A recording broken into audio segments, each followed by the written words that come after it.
I am talking to my name twin. I'm stealing your phrase, Stacy, today. I'm so excited to have Stacy Stahl here. She is someone that I've admired for a very long time. And Stacy, I was thinking about it. I don't think we've talked since 2020. Really? Yes, I interviewed you back in 2020 during the pandemic, uh, Totally. and you were such an inspiration when we did Oh, the, thank you. trying to keep people motivated and excited while we were on Totally. lockdown. Well, Yeah. I know we've kept in touch socially, but yeah, there's a huge difference face to face. But other than you being a mom, like you look the same. I just get that mom glow now. So Well, it's great to have you here, and I'm excited to catch up and hear what you've been up to and about your new company. So there's so many things I want to dive into. But before we do, you know me, I always like backing it on up. And I know the answer because I've interviewed you a few times, but we like to start with what's your first job and your current job. The current yeah, job is different than the last time. that's true. That is true. So my first ever job or my first like got a salary job. I like going back to like the teenage days. I think it's fun to see where we started. Yeah. So, well, I have very early memories because my parents actually owned a roller skating rink when I was a kid.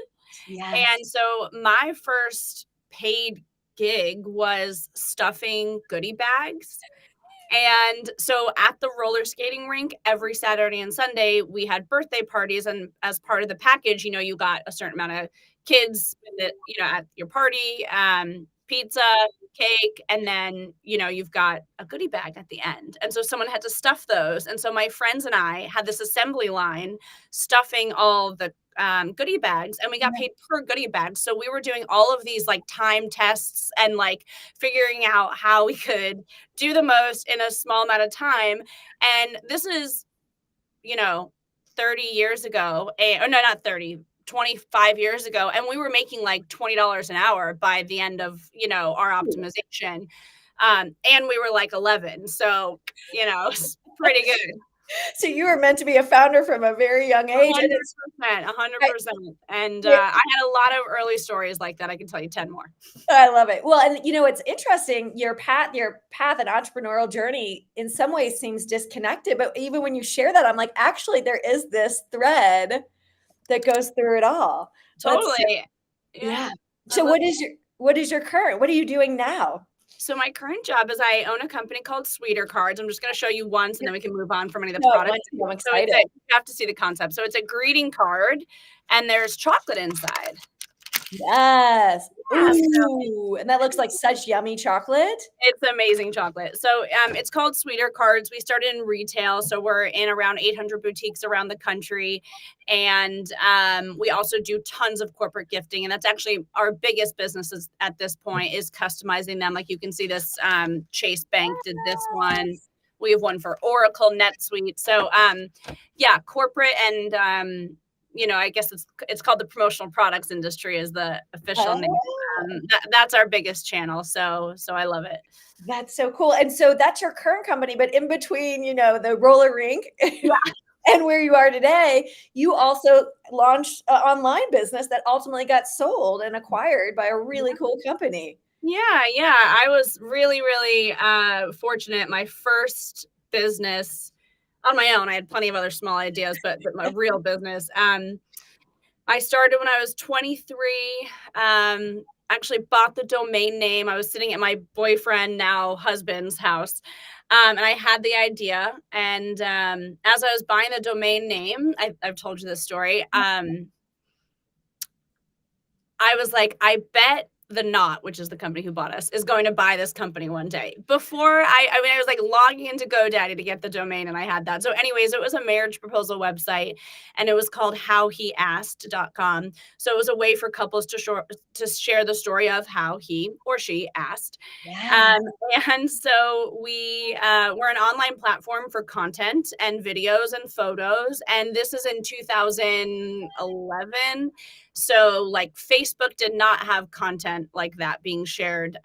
They barely had any video capabilities for users to upload. So there was no and Instagram was not even thought of, So there was not many places for people to share long form stories that they wrote and they told.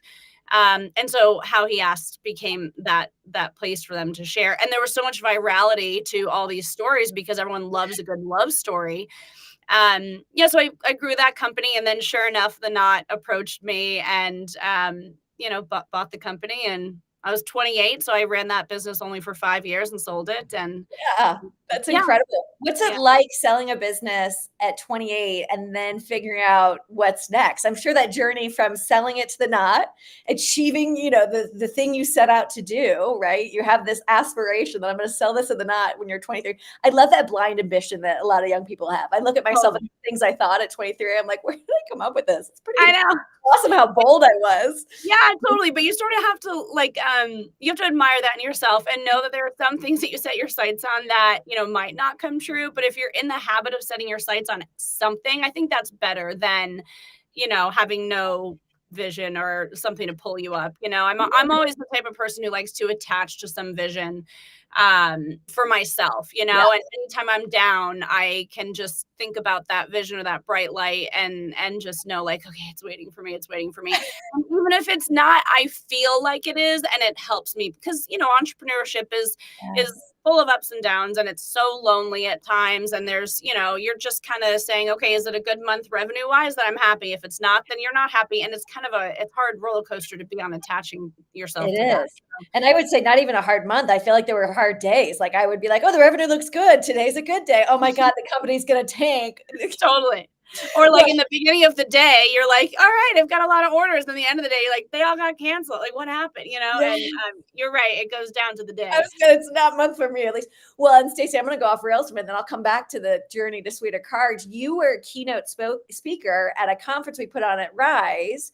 And I remember it was like in the thick of things for Rise. And I was so exhausted. And it was like the highs and lows, every other day. And your story in your keynote, I don't know if you remember this, you were talking about hiking. Yeah. This analogy around hiking. And I remember that analogy was exactly what I needed at that exact moment. And I think about that a lot. I don't know if you want to share, I can quickly share like what you said. I thought it was so perfect for entrepreneurs. I do remember that story because I love to tell it because it's very representative of my actual experience as a person and an entrepreneur. And I hope it also resonates like you say it did. But yeah, that story was, so I have this best friend and we are totally different. She's like a hippie, a therapist, and I'm like a capitalist, building companies. So anyways, we've known each other since we were really young, and we were in Bolivia, actually, just her and I on a trip. And we were hiking in this like salt flat area. It was the one mountain and everything around us was salt flat. So it was really beautiful. So anyways, she and I happened to have this amazing conversation that day, hiking up, and it was like a 7-hour hike. We talked about everything, our goals, our fears, our wishes, who we were in our teens to each other, who we are in our 20s, what identity looked like for us and our companies or our jobs or our future. It was just a great conversation, a great day. And I have to say the whole time since we were hiking up, I'm just looking down. I'm looking down at my feet. There's nothing glamorous about the day other than my connection with the ground and my best friend in our conversation. Anyways, we get to the top and it's like amazing. We're just, again, it's like this huge salt flat and then just like one mountain that we're standing on, and it had a lot of cactus. So it was a pretty big phenomena. And we're up there after this long 7-hour day, and we're standing at the top and we're like, this is fucking beautiful, and we take our selfie and we look around and we're like, all right, should we go down? And Totally. She's like, yeah, I guess so. So the story, the point is that the top was 2 minutes long. Yeah. It was so beautiful. I have a picture, so I technically remember it. But really what I remember is the connection that I had with, again, the ground and my friend in this moment. The day that I remember is, wow, I'm so lucky I got to go on this hike with my best friend and talk through so many important things to us. The top was so short-lived. And so that's so much of what entrepreneurship is. We don't realize that the majority of what we're doing are those boots on the ground kinds of days. And you do get to the top and it's only 2 minutes. I mean, Stacy, you live in Colorado now. How often are you spending 7 hours at the top of a mountain? You're not. Right. Well, and I think about you and your acquisition. You reached this pinnacle. You did exactly what you set out to do. You sold it to the knot. And then it's like, great, I'm 28. Now, and then the next day I looked in the mirror. I was like, damn it, my face is still a little crooked and, my hair part is a little messed up and I still have this goofy humor. Like I didn't change, Yeah. not anything different. I remember you got to sign the papers and I flew to New York, signed the was supposed to sign the papers at like 11 a.m. And in the morning, I was like, I hate the shoes I'm wearing. I hate them. And so I was like, where can I get shoes? Like kind of early in the morning. And there happened to be an Aldo, however you say Yeah, it, totally. like the next block over from the knot. And I was like, I'm going to Aldo, and in my head, I was like, this is my big treat to myself. And of course, they're like $75 shoes. Right. But I still have those shoes. And Yeah. every time I put them on, I'm a little bit reminded of, but yeah, but here's the thing. I did buy those shoes like before the acquisition, right? So it's not like I was that person who was like, great, now I'm going to go buy Louboutins. It was the opposite. Right. It was like, I want this culmination of pride. I want to feel good in this moment. And I did, and then you're just who you are, And so I still have those shoes. I still wear them and it is a nice reminder. Yes. Well, what was it like? I feel like the first time you build a company, I don't know about you, but it's like I had no idea what I was doing. So I was just going after it and doing it. And it's like the ignorance is bliss in some ways. Yeah. And so what's it like the second go around building a completely different company, but in some ways similar because it's, again, newer to the market, brand new idea, just like kind of what you were doing before is kind of new to the market. So what's it like the second time around, and connect the dots for people between, why you went from this online fun platform to this very different endeavor. Totally. So I know everything. I've had no mistakes and it's all been perfect. Duh. I mean, that's why you're here. I would have interviewed you otherwise. No, the opposite. So I'll back up and say you perfectly summarized it. I owned an online platform. To be more specific, there was no inventory. There was nothing physical about it. It was all like on the internet. Yes. And I did build this really strong brand centered around love and sentiment. So yes, it was similar to this next business. But what I knew I'd start another business. I had to work for the company who acquired us for a few years, which was fine because that was a great experience in its own way. But I had the idea for sweeter cards. Well, let me go back. Actually, what I should say is my next business, which I knew I'd always start, I wanted it to be a totally different category. So I wanted to literally give myself a 180-degree challenge. So instead of something intangible, I wanted something tangible. Instead of selling an advertising campaign where we wouldn't know how it would perform or what it would do, I just got a comment. Sorry. I'm easily distracted. Hi, Jason. Hi, Jason. Jason's my number one sport. Anyways, so I wanted a 180 in what I was doing. I wanted to give myself that challenge and say, okay, I was doing something that was totally intangible. Like now I want to hold something in my hand. Now I want to say, I made this and you're buying it for a set amount. That was very different from the journey of how he asked.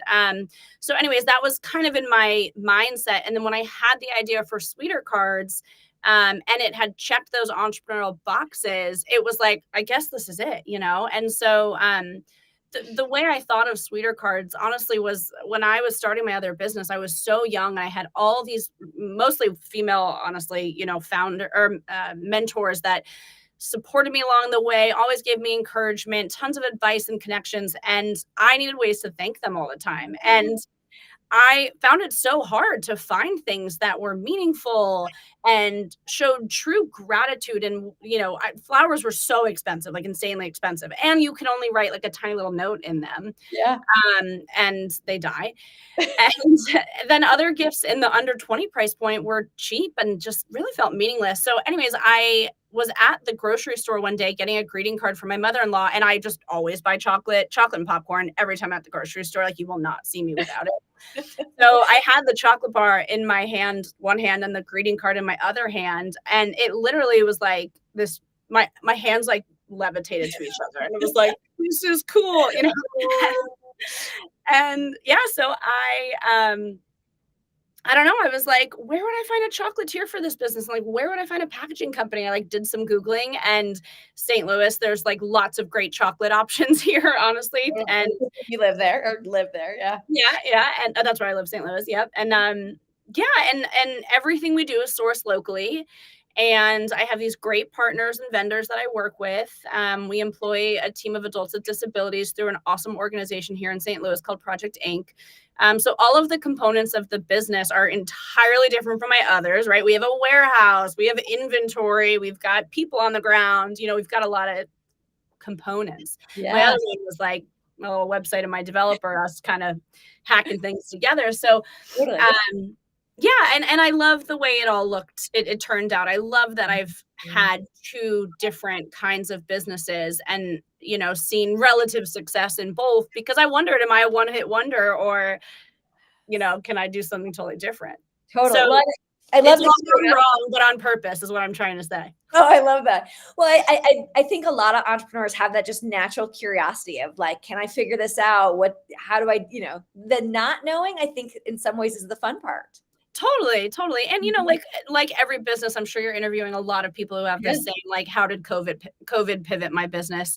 And so, we were a part of that. I was about to say we fell victim to that, but actually I wouldn't call it victim. I would say it really propelled us in other directions that I didn't think of in the beginning. So, Right. when you ask like did you know everything? One answer is no as far as like am I an equipped person to do this? Sure, but I didn't mean I knew any. That doesn't mean I knew anything more. But two, COVID threw us into an industry that I just never really considered. I wanted to be like my original goal was to be in every greeting card aisle in the country, Yeah. and replace boring greeting cards with chocolate filled ones. But the pandemic hit and grocery stores were like, sorry, we're just calling for toilet paper. And I was like, we don't do toilet paper. And so then we started getting a lot of inquiries for, promotional products and for, ways for companies to connect to their remote employees or still have touch points with their clients, even though they can't see them in person. And so, we had so much interest in the custom side of the business. And I never had even heard of like the promo industry. Um, Yes. and so I really, I don't know, started to investigate and that's where the business took off. And so COVID had this pivot, you know, or derail effect, but it ended up being a really serendipitous one. So I think when you say, Stace, um, you don't know what is going to happen, and then Yeah. unknown is good.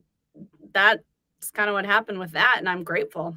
Yeah. No, it is an interesting industry. What are some of the things you've learned since you started this like totally different endeavor and adventure? What are some of the biggest lessons or things that you look back and you're like, oh, knowing that would have been helpful? Uh, yeah, I think well, chocolate melts in the heat, and Small detail. yeah, so started the business, in like a December, and it was cold and no problem. No, I actually partner with a father-son team to do all of our warehousing, and they actually have worked in chocolate for like 25 years. So I did not have to fix that issue or solve Right. that. Yeah. But every summer, I'm have anxiety, like, oh God, here comes the shipping with, so I think it's not so much that I feel like there were mistakes that were made. I just think that there are challenges that I wondered, like, oh my gosh, am I going to get over this to feel like this business is worth it? Right. Or, I think a huge question for me with retail is, um, am I going grocery store on this like large scale distribution, or are the more independents and mom and pop shops going to pick us up? And of course, at first I wanted all the large, Yeah. big box retailers, but the truth is they're really, really tough to work with. And I Mhm. don't mean tough like this is hard. I mean, they're not actually supportive of small businesses. Mhm. They don't want to see their partners profitable by any means. I've heard that. Yeah, and it's really, really it rubbed me the wrong way very quickly. And I think I might have started to feel some regret about wanting to be in the product business because of that. But the mom and pop shops just swooped right in and, we're talking to people who have the same entrepreneurial spirit that I do because they're running these small businesses. Mhm.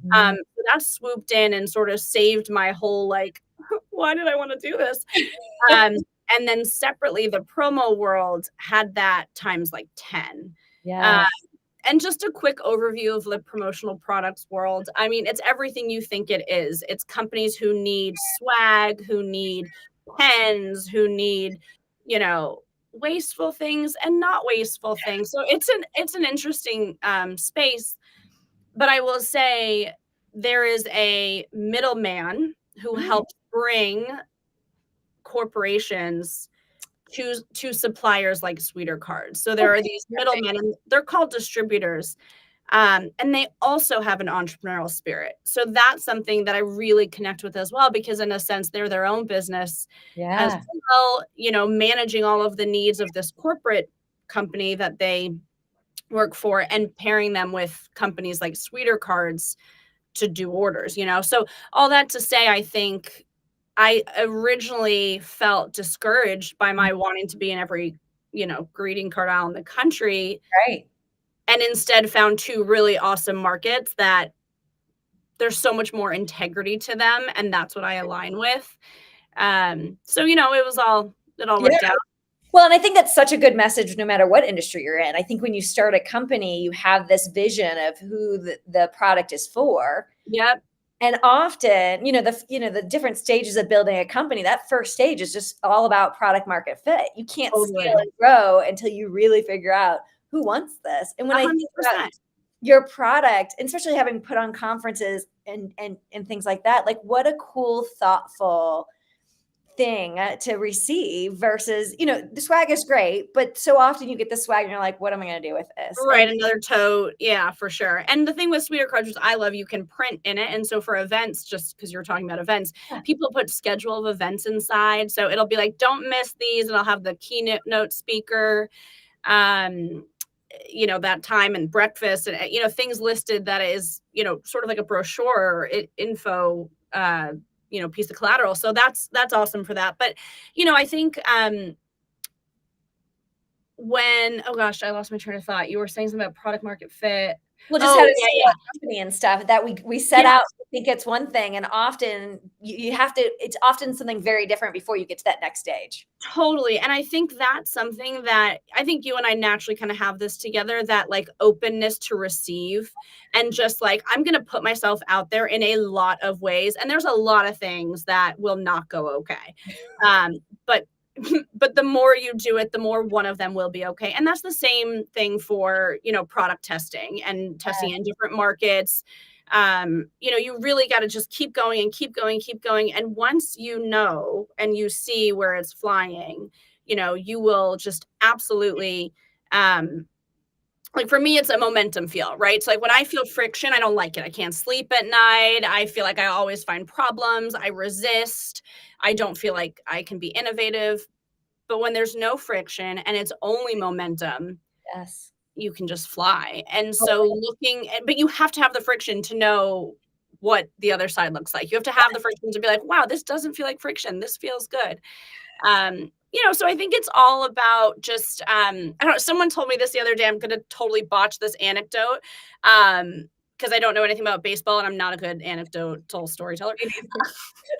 But apparently, like the best hitter in history had like a 4 out of 10 batting average. So every time they went up, 4 times it'd be a home run, but 6 times they would just, it would just drop or whatever it does, right? And I was like, oh my God, that's so amazing. And that's the best player, it's the best hitter in all time. And so I'm like, oh, that's pretty good. And that just told me like, well, you better hit, 10 times. Yes. So sometimes it's about volume. Well, I think that's such a good message in terms of entrepreneurship, because entrepreneurship looks sexy and glamorous. And the reality is the difference between a success and not a success is I kept going. And the other thing I think is contributing to success, I'm looking at the comments from David, from Matthew, from Jason, is, all my men, all your men really loving you. You're so good. Jason, Matthew wrote, Sweeter Cards are the best. Product is incredible. And Stacy has been so fun to work with. I think the people side of the business and really connecting is so huge. And that's a piece that people often forget. So when you think about customer service and you think about building relationships as an entrepreneur, what is any advice or things that you've noticed through the years to have this raving fans listening to you? You broke up a little. Can you hear me? Yeah. I can. Sorry. Good old. For me, a huge thing is just integrity. I mean that about myself and my product, our service. Um, I both of my parents are entrepreneurs, and I have seen them, and I think I told you they owned a roller skating rink. I have literally seen my parents like mop the floor when one of their employees doesn't show up, right? Multiple times. I have seen my mom DJ on a Friday night because the DJ was out, right? And so learning that, the show doesn't, the show must go on and you're the person who can do it. That's really, really important. And so I just bring that to our product and the process around bringing our product to life so that any of our customers are going to get a great, great, great product. And so if I have to step in, or if I have to drive to the UPS store myself, or I have to drive something to Kansas City 4 hours away because UPS left it at the warehouse and it's not going to get to the event, like we do it. Right. And I do that because, one, I just always want to deliver for people who trust and believe in me. Like who are you if not for the quality of service, commitment, and your product? Yeah. So just knowing that, being as close to your product and the quality as you can, and your customers, obviously, that's led to a lot of the evangelism and support around our brand. And I guess people like my personality for some crazy reason, but they wouldn't like my personality if I delivered them shit product. I know that. That is absolutely true. Well, and I think too, you genuinely care. Yeah. You genuinely care. And I think that brings to I mean, I know this is off rails a little bit from your company, but what you did that for the Walgreens employee, which landed you on the Ellen show. Yeah. I think I haven't touched one in so long. Oh my God. I know it's a little bit of an offshoot, but people who don't know you, because I live in Denver and I have people all over the country, they don't know that story. And while it may feel like a random tangent, I think it does still fit in that overall umbrella of like when you genuinely care for people and you're doing things for the right reasons. Yeah. It does have this ripple effect. And I think that's a piece of how you do business. Yeah, thanks. I mean, I don't know. It's ingrained because both of my parents were like that. It was a lot of people say things to me like, oh, well, did your parents help you? And I think that a lot of times they mean financially in getting my businesses off the ground. And that answer is no. Right. 0. The more important question to ask is, what did you learn from your parents? And that answer is, I hit a gold mine, because I got to see them in action. I got to see their ups and downs. I got to see all the fabulous, breaks they could take because they ran their own business. And then I got to see them in their busiest seasons hustling and crushing it. And so that was way more impactful than I think what people want to think, mentors and, connections help you with. Well, and money, to your point too. I mean, I think so many entrepreneurs think if I just had $1 million, or if I just had I've never had $1 of investment. My first business, I was 23 when I started it. I babysat on the side to pay for my life and pay for the business. I'm still in touch with that family, and it's just so funny to think how important that was to me. And there was a time that I was so embarrassed that I was a babysitter, like, oh my God. And that's so silly because it really allowed me to support myself when I was thinking creatively for my first business and not have 2 jobs that took a lot of mental, power. So now I'm just so proud of the fact that I said to myself, you know what? I live in New York City. Super expensive here. But I'm going to quit my job, my real job.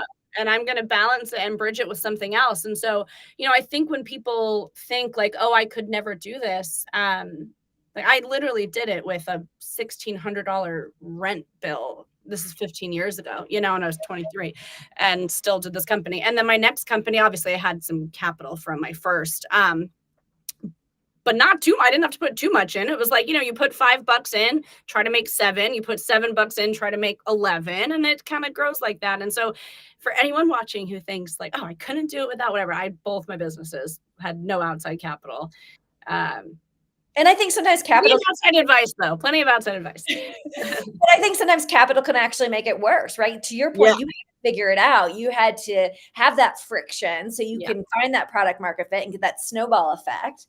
Yeah. Whereas if you all of a sudden fall into $1 million, I think sometimes you go down these paths that because you have the money to spend and light it on fire.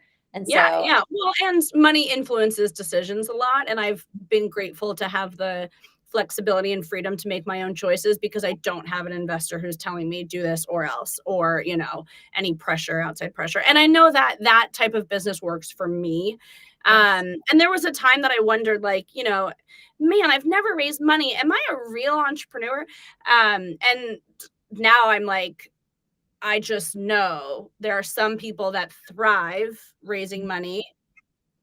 Maybe it turns into something, maybe it doesn't, but that's okay. And there are others that don't.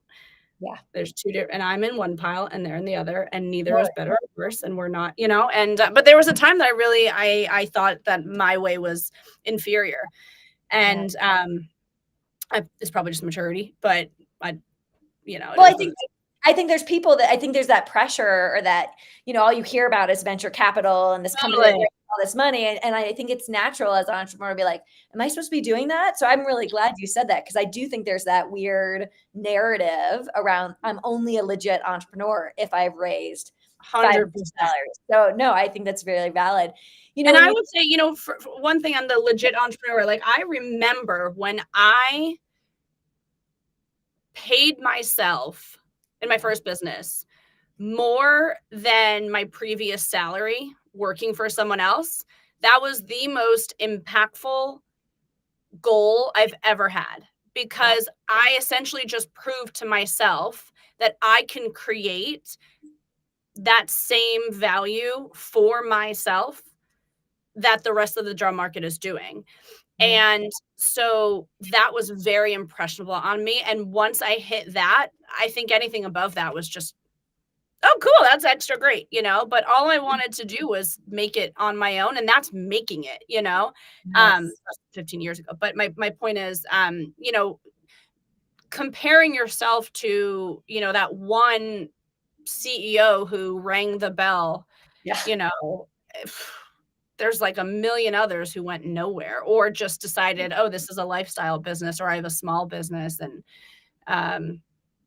no, I do think I'd love to have more people attach themselves to the small business kind of ownership and not compare themselves to the VC backed companies that, Oh, absolutely. And, and I talked to so many different founders and how we define success as a founder is so interesting. I was talking to a gal who, is so focused on revenue and things like that. But the reality is, revenue is such a vanity metric, right? And it's like, yeah, I might have 500,000 and now I have 200,000, but now I'm not stressed and I'm making more profit, so just really getting a line on what defines that success as an entrepreneur. I think for me, I think like I've been using the word healthy a lot to myself. So I love that I have a healthy company. And the way I would describe that, one is profit, right? Yes. We have very healthy margins and a healthy profit. So I feel good about that. We are also healthy in that we employ, like I was saying before, local companies. So I'm working with other family-owned businesses, employee-owned businesses, local companies who I have a personal relationship with. It's a healthy relationship with.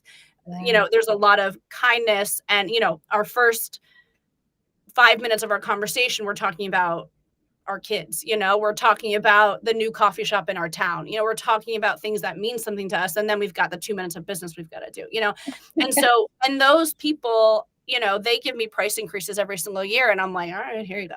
There's no, and that's healthy to me, right? They're able to make money. They're able to provide me good service or a good product. I'm able to do that to my customers, and the company is profitable. That is health to me. Separately, most nights I sleep at night.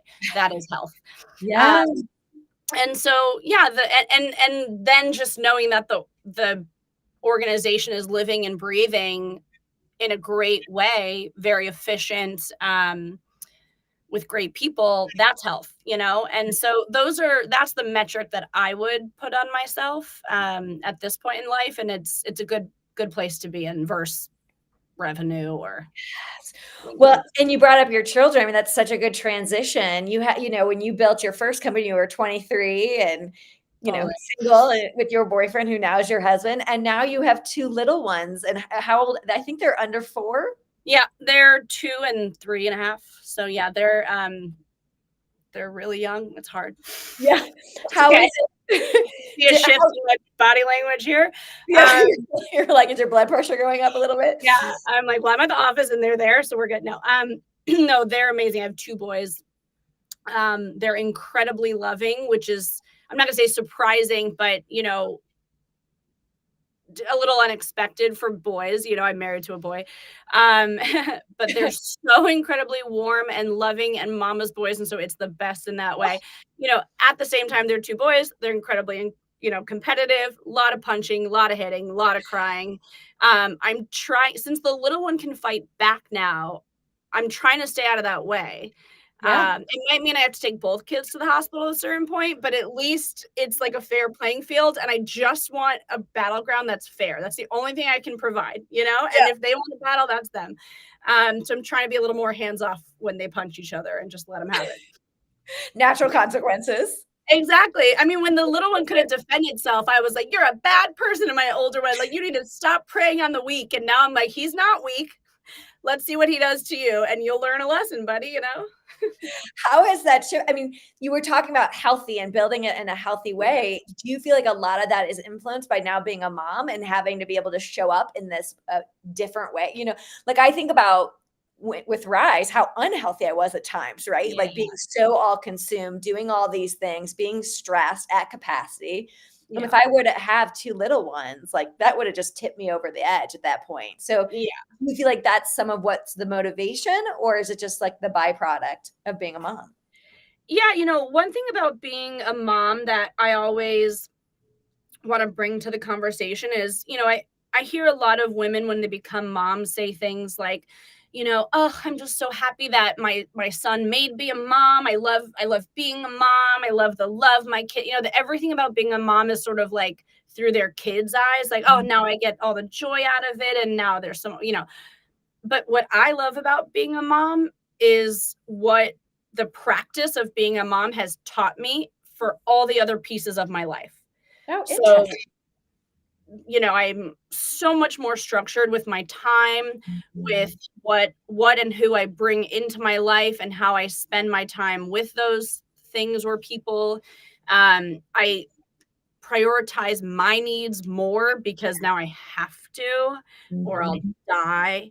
And there's so much more of me that has developed as a mom outside of mommying. Yes. And I just don't think we talk about that enough. I think a lot of times when we think about being a mom, it's in the context of mothering the child. But really now my identity as a mom makes my independent identity that much better too. And so I'm very, very grateful for that. I think a lot of business owners will say, I didn't sleep at night because of this. And when I first had my kids, I would have never said I didn't sleep at night because I was so tired. So that was the thing that I've never not slept at night, right? Since my kids. Even with all this stress, I'm like, you need to go to bed, and you will go to bed. I don't care how much anxiety you have right now, you're sleeping. So that nipped that in the butt, which is good, or bud, whatever the phrase is. So, I think there's so many qualities about motherhood that has shaped me separate from motherhood that I'm really grateful for. Yeah, no, that's such a good point. And building it different. It's funny because at 45, as I'm now a mother. My son's about to turn 1, and it is interesting how different I feel just as a human and like what motivates me and all those things. So no, I think you have some really good points. Last thing to talk about is, where is Sweeter Cards headed? You're in these boutiques and they mom and pop focus on small business, which I love. You're doing this promo play, which I think is so cool. And I would much rather give someone a beautiful card with this cool schedule on it. Anyone listening who puts on events, this to me feels like such a cool, different thing. Who are you selling it to in 5 years? No, I'm not gonna put you in the spot. In 5 years, I got a clock here, Stace. No, I do think that we've got a great thing going for us. There's also a lot of great companies that are 10 steps ahead of Sweeter Cards that I think one day we will have a new family. I really consider myself a creator and an innovator. I love starting from zero and bringing things to well-oiled machine status, and so when I look at my future, it's doing what I did for Sweeter Cards with other types of products or ideas. Actually, it's doing what I did for both of my ideas, bringing them again from zero to something. And so, the future of Sweeter Cards is probably more products and more fun things. And the future of Stacy is somewhere along there. I would just encourage everyone who, has an idea to just take one step. That's what I would have to do as well in my next business or my next product line, is take the first step and see where it goes. And if it is a good one, you take the second step and then the third step. So, having a grand vision of where Sweeter Cards will be, I'll just see every conversation through. I'll see every partnership through. I'll just take that first step with everything I can and then see where that path leads. Oh, that's so good. Well, you are always a walking, like so much good advice. And so my signature question, I'm dying to hear what you would put on your coffee cup. I got my Starbucks cup today. For a woman leader who needs inspiration and is drinking coffee, what would your coffee mug say to motivate and inspire them? I think mine would say, it's not a motivational quote, but mine would say, yeah, girl. Because I really like to fist bump people and myself when we do small things, just like, hey, that call went good. Yeah, girl, you got this, or, hey, that is a good product idea. Like, yeah, girl, you can do that. Just this small motivation that the little things matter. And that would also be a reminder to support others. Yeah. And always know that a little thing to you that someone else accomplished is probably really big to them. And you just don't know how hard someone worked for something. I think a lot of people think that things come easy, but there's a lot of time, energy, hope, excitement, letdown in everything you do. So that constant reminder of like, yeah, girl, you did it, is really helpful to yourself and others as well. So, just acknowledgement. I love that. And when you said that, it reminded me, I hope this is not a false memory. I do have mommy brain. You actually pulled me aside after I moderated Ladies Who Launch. And it was kind of a yeah, girl moment in the sense of, I think if I remember correctly, you basically were like, you're playing small, Stacy. Like, you got this. Yep. Why are you playing so small and not owning what you're doing? And, yeah. So well, you have this tendency, I think, to say like, well, and I'm only this. And I think the point that I was trying to make then, I will make it again, is that you have a natural glow and a shine and a magnetism that I think, has taken you very, very, very far and will continue to take you far. And I know that even though this glow seems natural to people looking at you, it's also with a lot of hard work, skills, and trials and tribulations, and so I mean this even today, just keep going and keep being you, and the magic of your hustle and your glow together is just gonna keep you on that path. So don't shoot yourself short. You've got everything you need.